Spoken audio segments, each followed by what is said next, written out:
Las crónicas de Kaiden.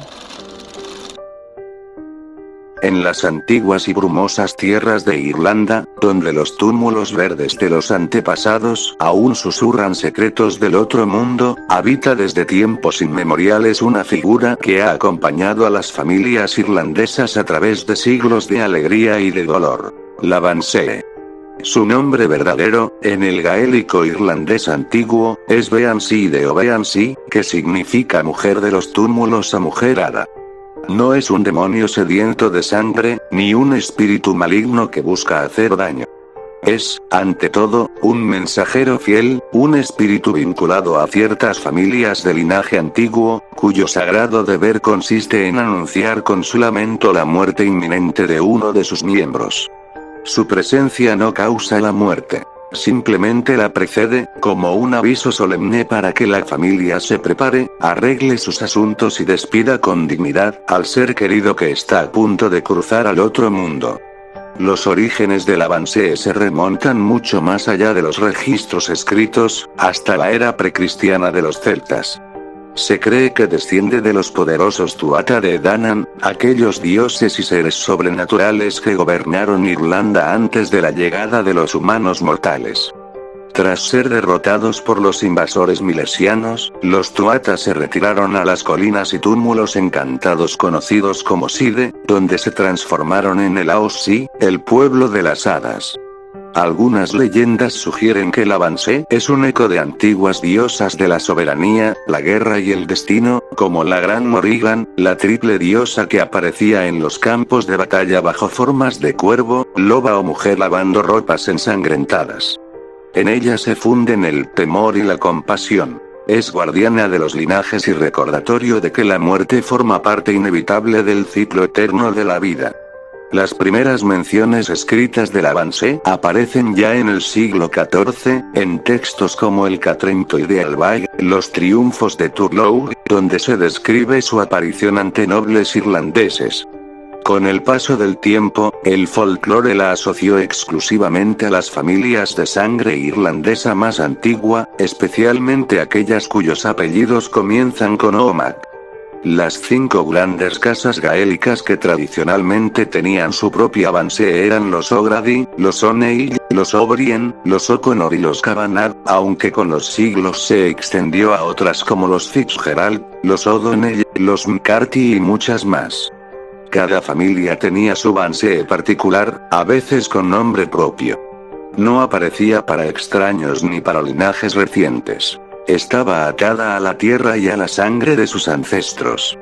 La apariencia de la Bansee varía según las regiones y las visiones de quienes han tenido la fortuna, o la desgracia, de encontrarla. A veces se manifiesta como una hermosa joven de largo cabello rojo o dorado, vestida con una túnica blanca, gris o negra que flota como la niebla.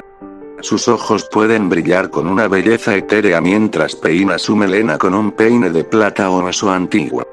En otras ocasiones aparece como una anciana encorvada y arrugada, envuelta en un manto harapiento y gris, con el rostro surcado de profundas arrugas y una expresión de infinito pesar.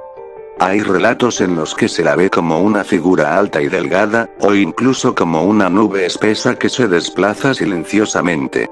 En las versiones más antiguas, especialmente cerca de los ríos y vados, adopta la forma de la Beanige, la lavandera, inclinada sobre el agua, fregando con tristeza camisas, armaduras o ropas ensangrentadas del destinado a morir. Pero lo que nadie que la haya oído puede olvidar jamás es su voz. El lamento de la Bansee, conocido como Keenokaoinead, es un sonido sobrenatural que hiela la sangre y, al mismo tiempo, conmueve el alma hasta lo más profundo. No es un grito vulgar de terror. Es un aullido agudo y desgarrador, un canto melancólico y hermoso que parece surgir del viento mismo, de las colinas y de los túmulos antiguos. Algunos lo describen como el llanto unificado de 1000 mujeres. Otros, como un gemido tan puro y triste que resulta casi insoportable. Puede resonar a gran distancia, recorriendo valles enteros, o sonar tan cerca que parece provenir del interior de la casa. No siempre lo escuchan todas las personas presentes. A veces solo lo oye el enfermo destinado a morir, o un familiar especialmente sensible. Cuando varias Bansees aparecen juntas, algo raro pero documentado, su coro anuncia la muerte de alguien grande, santo o de gran importancia.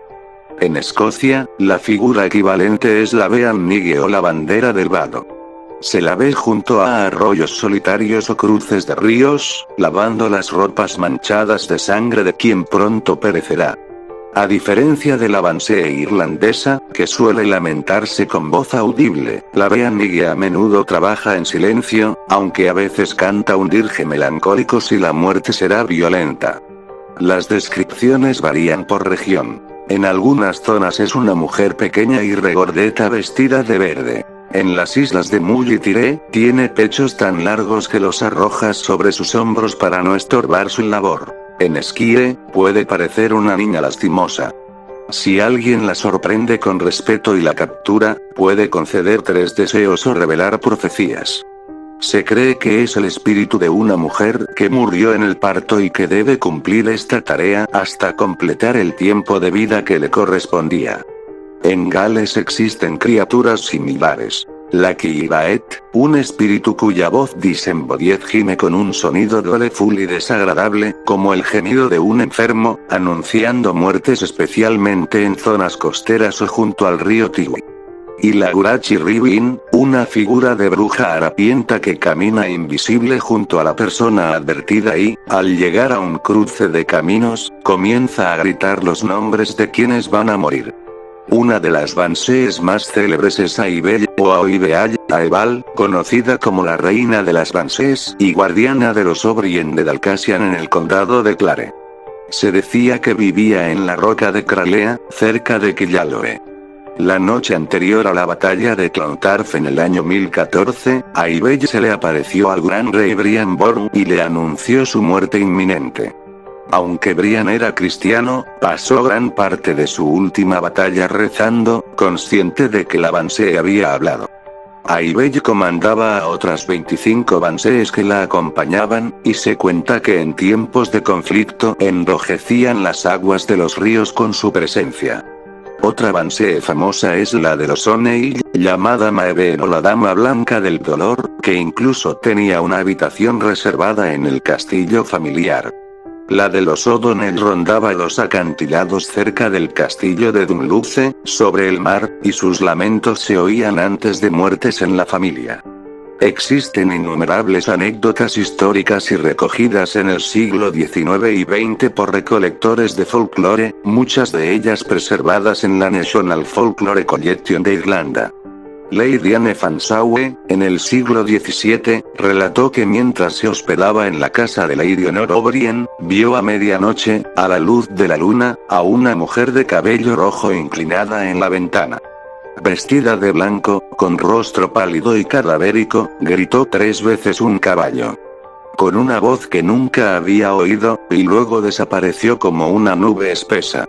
A las 5 de la mañana, la señora de la casa le informó que un primo O'Brien había muerto exactamente a las 2, y que era costumbre de la familia que la Bansee apareciera en la ventana hasta que el fallecido partiera. En otra historia del siglo XIX, un hombre oyó sollozos en su patio, vio una cierva blanca y trató de golpearla. Su golpe atravesó el aire vacío y la criatura soltó un grito que nunca olvidaría. Esa misma noche, su primo murió lejos, en Australia. En 1801, Sir John Barrington y su esposa despertaron con un lamento espantoso que repetía el nombre Rosmore 3 veces. Al amanecer supieron que un sirviente llamado Rosmore había fallecido a la misma hora exacta. Otras anécdotas más recientes, recogidas en los años 1930 y 1950, hablan de un lamento oído en Scarcross, Killarney, antes de la muerte de una tía. De una figura peinando su cabello y lamentándose cerca de una casa en Arlish, seguida al día siguiente por la muerte de un tío. O de un vecino que, al pasar bajo una casa, vio un fantasma que resultó ser la Bansee anunciando la partida de John McGrath. En algunas tradiciones, la Banshee actúa casi como una plañidera espiritual, una Bean Chaointe que llora por el difunto antes incluso de que éste haya partido. Su lamento es un acto de compasión, un canto de paz que ayuda al alma a cruzar. Con la llegada del cristianismo, no desapareció, simplemente se integró. Ya no se la veía como una diosa pagana, sino como un espíritu neutral que cumplía una función necesaria en el orden del mundo. Hoy, aunque las antiguas casas solariegas han perdido parte de su esplendor, aún hay personas en Irlanda rural y en la diáspora que juran haber oído su voz en noches de viento fuerte, entre los espinos blancos y los túmulos antiguos. Dicen que, si prestas atención cuando el aire susurra entre las colinas, puedes distinguir un lamento lejano que no pertenece a este mundo. Porque la Banshee sigue allí, fiel a su deber milenario, atada a la tierra y a la sangre de sus familias, recordándonos que la muerte no es un final abrupto, sino un paso más en el eterno ciclo de la vida, y que incluso los espíritus más antiguos guardan lealtad a aquellos que una vez protegieron y amaron. Cuando escuches en una noche oscura un llanto que eriza la piel y llena el pecho de una tristeza extraña y profunda, quizás sea ella. No viene a asustar, sino a avisar con solemnidad y respeto que alguien muy querido está a punto de emprender el último viaje hacia los túmulos eternos, donde descansan los antiguos reyes, las hadas y los dioses de Irlanda.